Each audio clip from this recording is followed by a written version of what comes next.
Parents heureux, enfants heureux. Je suis aujourd'hui avec Claire Perpina, qui est ostéopathe et qui va nous parler des bienfaits de voir un ostéopathe pour les femmes enceintes et les nourrissons. Bonjour. Bonjour Claire. Bonjour. Est-ce que tu peux nous dire donc quels sont les bienfaits, en quoi c'est intéressant pour une femme enceinte de venir voir un ostéopathe?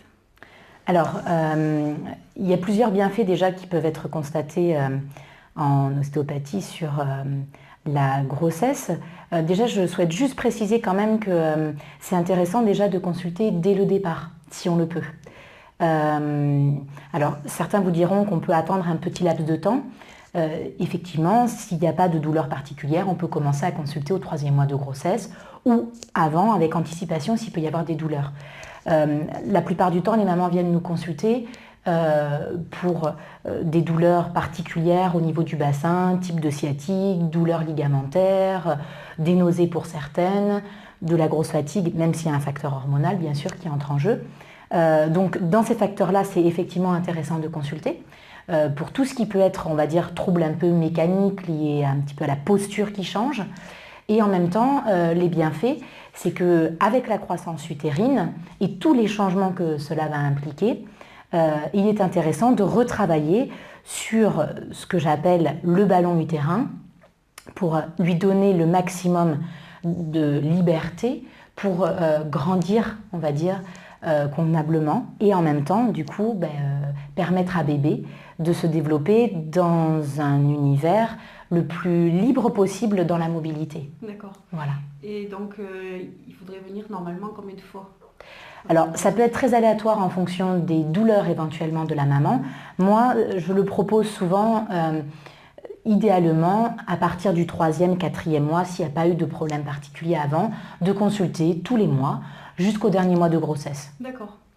Et après l'accouchement aussi, je crois. Bien sûr. Voilà. Après l'accouchement, dans l'idéal, le mois qui suit l'accouchement, c'est de prévoir une consultation pour la maman, pour aider tout le système pelvien, donc avec l'utérus, la vessie, tout ce que ça va impliquer au niveau du bassin également, pour, on va dire, qu'ils se remettent bien. Et en même temps, souvent, on propose du coup effectivement une consultation au petit. Oui. Voilà, parce que il a quand même subi des variations de volume, que ce soit pour lui ou également sur l'utérus aussi. Donc, d'essayer de regarder s'il n'y a pas eu de contrainte pour bébé. Voilà. Et pour le bébé, c'est le plus tôt possible quand il est né ou Voilà. Donc pour le bébé, le plus tôt possible. Alors pour les mamans qui vont allaiter, il faut y penser dès le départ s'il y a un problème de succion. On le retrouve assez fréquemment actuellement avec des petits qui parfois n'ont pas la bouche assez bien ouverte. Alors il peut y avoir médicalement un frein de langue assez court, mais s'il n'y a pas de problème particulier, voilà, dans le 1er mois, s'il y en a, le plus tôt possible. Oui. Voilà. Surtout s'il y a eu une césarienne, forceps. Voilà, la plupart du temps, dès qu'il y a instrument, il faut consulter le plus tôt possible. Voilà. Parce que déjà, les variations, les changements dans l'utérus peuvent entraîner quelques tensions qui vont être marquées sur l'enfant. Et en même temps, s'il y a une contrainte en plus pendant l'accouchement, il faut consulter le plus tôt possible. D'accord. Donc moi, pour mes premiers enfants, chaque fois j'ai consulté à la naissance. Mais après, est-ce qu'il y a aussi un suivi à avoir ou c'est pas nécessaire? Ça dépend.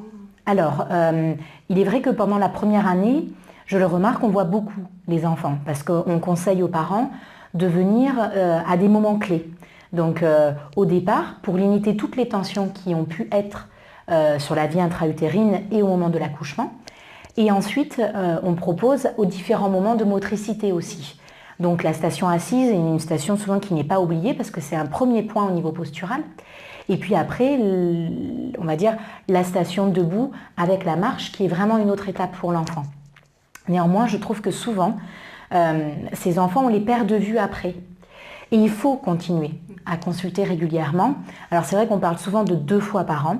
Moi, je trouve qu'à partir du moment où on a un enfant qui est beaucoup dans le dynamisme moteur, parfois il faut plus parce qu'il y a des chutes.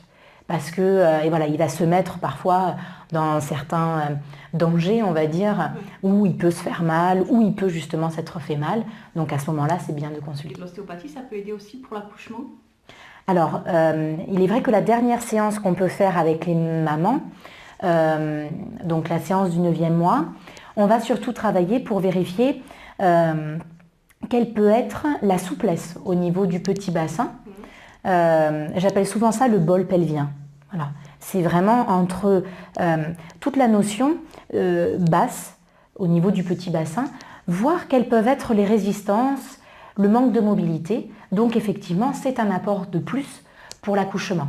Alors après, c'est vrai qu'idéalement, si on pouvait avoir un ostéo à la maternité le jour où on accouche, on aurait sûrement d'autres effets bénéfiques. Et donc une séance d'ostéopathie, ça se passe comment? Alors là, je vais plutôt parler pour ma part en séance d'ostéopathie. La séance d'ostéopathie, elle commence déjà par, on va dire, ce qu'on appelle nous l'anamnèse. Donc c'est un petit peu un débriefing sur tout ce qu'il y a pu avoir pendant la vie. Donc ça peut commencer déjà dès la naissance. On peut très vite reparler de la naissance, même chez un adulte, puisque comme on l'a dit, ça marque beaucoup de choses. Donc voilà, on va reprendre un petit peu tout le... de la maman. Exactement, on peut repartir déjà dès la naissance de la maman.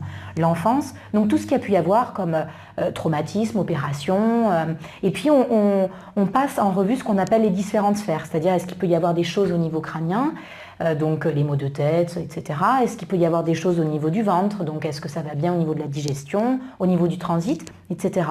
Donc ça va nous prendre parfois entre 10 minutes et un quart d'heure de consultation.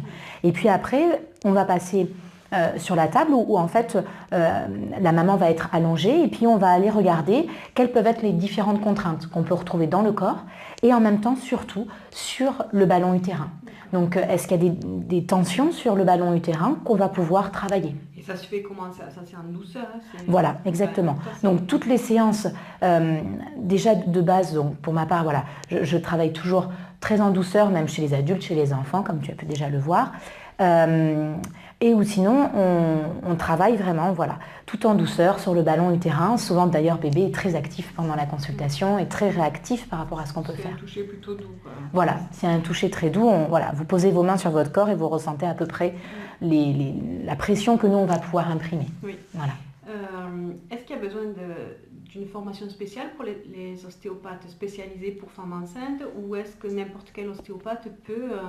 Alors, on peut tous prendre en charge une grossesse, on peut tous prendre en charge un nouveau-né, puisqu'en fait, pendant les études, donc ça dure 5 ans en temps complet, on a des formations grossesse, alors parfois un peu minimes. Donc c'est vrai que c'est toujours intéressant d'aller voir ailleurs ce qu'on peut trouver comme notion. Et pareil pour les nourrissons. Femmes enceintes, comment on fait pour trouver un ostéopathe qui s'est formé encore un peu plus là-dedans? Alors c'est vrai que la plupart du temps, je le remarque chez les femmes enceintes, c'est le bouche à oreille. Souvent c'est la copine qui a vu, voilà. Et les sages-femmes, puisque souvent... quand on se présente auprès des sages-femmes, c'est souvent qu'on a la possibilité et les capacités de prendre en charge des femmes enceintes. D'accord. Voilà. Donc, alors, il ne faut pas hésiter à demander voilà, à l'ostéopathe. Pas hésiter à aller demander aux sages-femmes quel ostéopathe. Et puis éventuellement passer un coup de fil et demander à l'ostéopathe s'il est... Exactement, on peut demander à l'ostéopathe. L'ostéopathe souvent vous répondra que oui, mais effectivement, on peut demander à l'ostéopathe. D'accord. Voilà. Ok. Merci Claire. Merci à vous. Merci, n'hésitez pas à vous abonner sur ma chaîne Parle un peu, enfin un peu.